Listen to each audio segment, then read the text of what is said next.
Hello po. Pakape-kape lang tayo pag may time. Yan po. Ito sa aking trabaho sa Terracotta Home Accessories.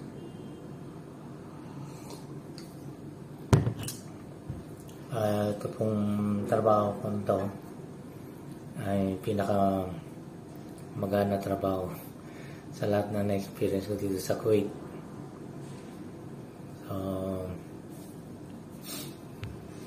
hindi ganun kapagod po, saka walang pressure, wala kaming may manager kami pero nasa opisina lang. So, enjoy lang tayo.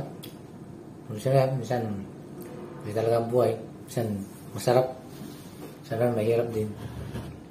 Pero thanks God sa ating Panginoon at binigyan ako ng gandang work. At sana susunod na panahon maganda pa rin aking susunod na trabaho kung meron man akong opportunity na mapunta sa ibang bansa, bagong tataking landas. At sa ngayon, cheers muna. Pakape-kape lang muna tayo. Ngayon ay 21 ng September 2024. Hindi lang tayo mga kapatid. Kape.